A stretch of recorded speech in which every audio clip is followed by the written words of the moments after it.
eranya media sosial, kemudian juga eranya digital, semua bisa diakses dengan cepat. Dan juga publik ataupun rakyat itu cenderung lebih cepat mencari informasi dibandingkan bukan tentang media yang sedang diberitakan ataupun sesuatu kejadian yang sedang diberitakan, tapi lebih kepada ya mereka mencari tahu sendiri.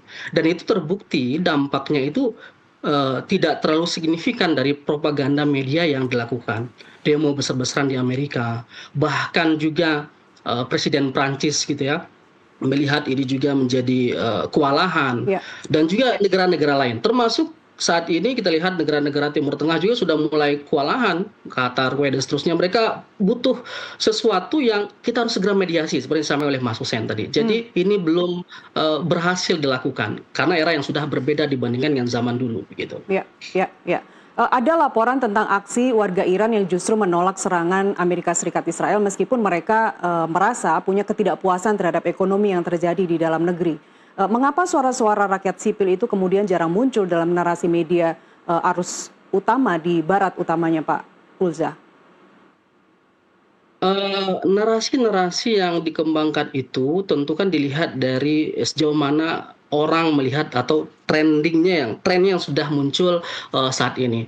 Mungkin media melihat dari apa yang dilakukan oleh rakyat-rakyat Iran misalnya terkait dengan kondisi saat ini, itu tidak terlalu mempengaruhi apa yang dilakukan oleh mereka. Bahkan cenderung terpinggirkan. Hmm. Karena tadi yang sudah saya sampaikan, pemberitaan yang dibuat oleh media mainstream itu sekarang cenderung dikalahkan oleh situasi terkini yang dilaporkan secara langsung, baik itu TikTok, dari X gitu ya, dan juga dari Twitter dan seterusnya. Ini mempengaruhi pola komunikasi yang saat ini sudah benar-benar berubah, Hmm. yang perlu diperhatikan begitu. Oke, oke. Mas Hussein, Anda melihat perang bot atau Anda sebenarnya melihat selama ini propaganda yang terjadi di media ini lebih banyak diramaikan oleh mereka suara tulus yang organik atau sebenarnya ini apa yang Anda lihat perang di media sosial untuk mendominasi persepsi global ini?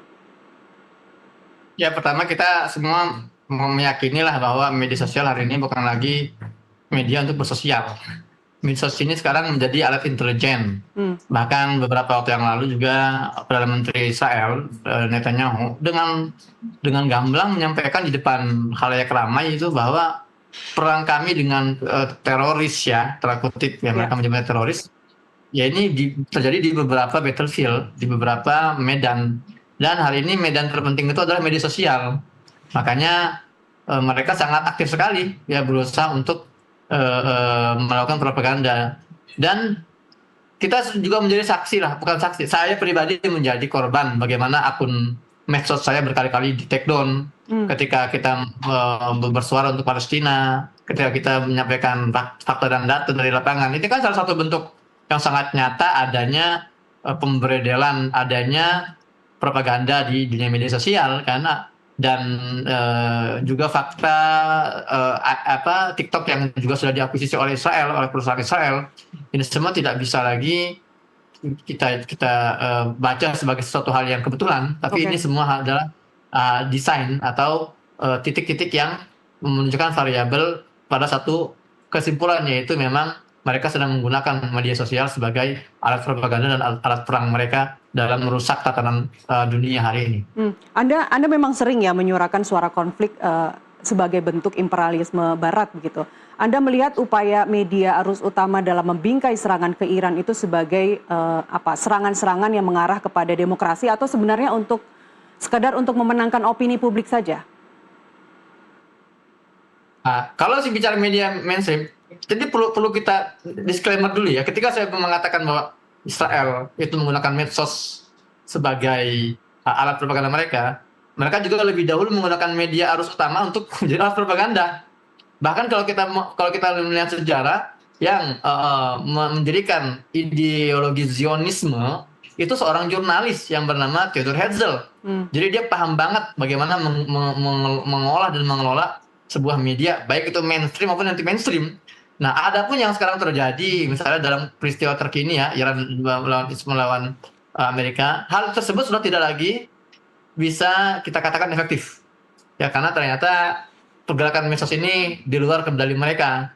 Ya, masyarakat semakin terbuka, apalagi juga Iran sudah mempelajari benar bagaimana pola, pattern, bagaimana metodologi Barat dalam menggunakan medsos, dan ini dibalik mereka. Mereka berhasil sukses setelah memberikan penggunaan medsosnya demi kepentingan Iran. Tapi ya masih bercokol, ada loh negara jahat yang masih mendominasi. Ya, itu semua dibuktikan secara real time oleh Iran di depan masyarakat, baik itu melalui media mainstream, arus utama, maupun media sosial. Begitu banyak informasi yang seliweran ya. Seperti Pak Ulza tadi bilang bahwa perang saat ini juga sudah bukan lagi perang-perang menggunakan cara-cara tradisional begitu. Saya ingin lanjut ke Mas Hussein. Anda melihat bahwa, atau apa pesan Anda kepada publik, kepada masyarakat Indonesia khususnya dalam melihat perang narasi ini agar objektif, agar melihat siapa lawan, siapa musuh, siapa penjaga perdamaian, itu semuanya objektif? Perang narasi ini hanya akan sukses mentarget mereka yang tidak memiliki kemampuan literasi yang memadai. Perang narasi ini banyak menggunakan ilustrasi, AI, video-video yang mengandung hal-hal yang tidak bisa diverifikasi. Maka dari itu, hal terpenting untuk masyarakat dan netizen hari ini pertama adalah menambah atau mengupgrade kualitas literasi kita. Ya, jangan lagi memiliki mentalitas yang pragmatis dan instan, pengennya mengambil berita tetapi tidak mau membaca secara mendalam, itu bahaya. Mentalitas seperti inilah yang akan menjadi target dan korban utama musuh ya, atau Zionis Israel dalam mencuci otak para netizen dan sehingga menanamkan informasi palsu ya. Maka dari itu pertama yang harus kita lakukan adalah menaikkan taraf literasi kita. Kedua, ya, kita harus memahami juga yang namanya prinsip-prinsip dasar jurnalistik. Ketika kita mendapatkan sebuah informasi dari media, pertama kita pastikan ini medianya kredibel tidak. Kalau sudah kredibel, lalu kita lemparlah pertanyaan paling dasar 5W1H, apa yang terjadi, siapa pelakunya, siapa yang objeknya, di mana lokasinya, kapan terjadinya, bagaimana ceritanya. Ini kan hal-hal simpel sebetulnya, yang kalau masyarakat mau bersabar dan mempelajari sedikit aja prinsip-prinsip dasar ini, insya Allah kita akan bisa istilahnya dijauhkan dari kejahatan-kejahatan propaganda, ya, dan narasi-narasi narasi-narasi menyesatkan yang banyak tersebar di media sosial. Itu sudah terjadi di netizen kita belum, Mas Hussein? Wah, kalau saya melihatnya ya masih jarang sekali. Artinya belum penaikan level atau taraf berpikir seperti ini itu masih jauh sekali. Maksud saya bukan tingkat literasinya, tapi apakah disinformasi itu sudah sampai mendaging, sudah sampai parahnya saat ini di netizen Indonesia? Sebetulnya parah ya, saya katakan parah, tapi bagusnya juga sekarang banyak juga media-media mainstream Indonesia yang mulai memberikan informasi yang lebih objektif ya. Atau bahkan juga keberadaan teman-teman aktivis yang juga mulai bersuara berdasarkan data-data fakta-fakta ilmiah. Artinya ada tokoh-tokoh yang mengimbangi, gitu ya, mengimbangi lemahnya taraf literasi masyarakat. Itulah kenapa saya juga mulai beberapa tahun terakhir ini tampil, karena background saya adalah seorang jurnalis, saya kuliah jurnalistik, dan saya juga seorang influencer. Maka saya merasa punya kewajiban untuk bisa memberikan atau memprovide teman-teman netizen informasi-informasi yang memang itu saya kumpulkan melalui tahapan-tahapan investigasi, analisis, dan berbagainya untuk mempermudah teman-teman juga dalam memilih mana berita yang valid, mana yang tidak valid. Ini penting sekali, dan saya juga ingin mengajak ya para aktivis jurnalis lainnya untuk juga mulai berpikir ke arah sana. Ketika ada usaha dan propaganda untuk mendegradasi taraf berpikir masyarakat dengan menyebarkan kebohongan, maka kita harus lawan dengan menyediakan informasi-informasi yang sudah melalui tahapan-tahapan verifikasi. Dan itu biasa, itu hanya dipahami oleh teman-teman yang pernah mempelajari ilmu jurnalistik. Seperti itu. Dan buat Pak Ulza yang sudah melotok dengan hubungan atau hukum internasional juga harus menjadi ini Pak, garda terdepan Pak Ulza untuk menyampaikan berita-berita yang benar.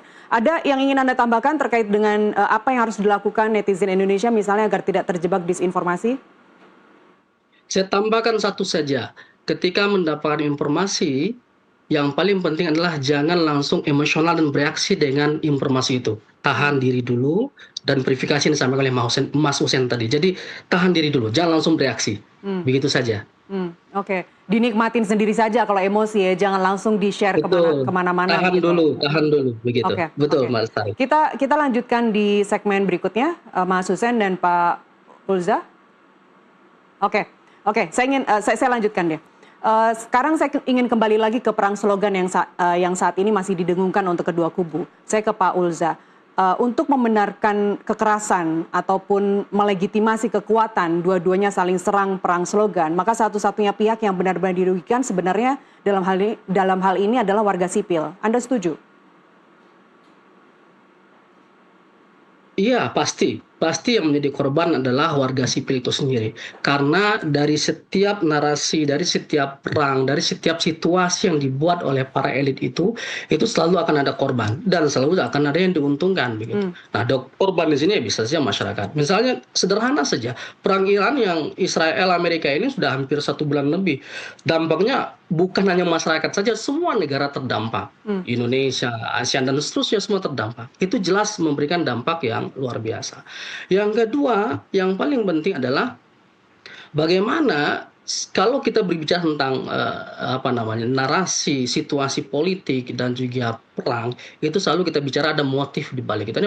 Motifnya itu selalu tentang ekonomi. Selama itu belum tercapai, ya langsung terus jalan dan terus dilakukan supaya itu bisa tercapai. Walaupun nanti di tengah apa yang sudah kita bangun strateginya, kita bisa merubahnya untuk bisa mencapai sesuatu itu. Jadi begitu, Mbak. Oke, Mas Hussein, ada yang ingin Anda tambahkan bahwa ya pihak yang dirugikan adalah warga sipil dalam hal ini, apalagi jika perang terus-terusan berlanjut begitu. Tapi saya menangkap bahwa media mainstream sekalipun itu kurang mengangkat bagaimana nasib warga, nasib keluarga, nasib anak-anak yang kehilangan orang tuanya akibat perang. Apakah ini sumber-sumber yang memang kurang dibaca secara luas atau memang itu yang terjadi? Media lebih sering memberitakan perangnya secara general, tapi bukan dari sisi korban. Mereka hanya seperti angka statistik.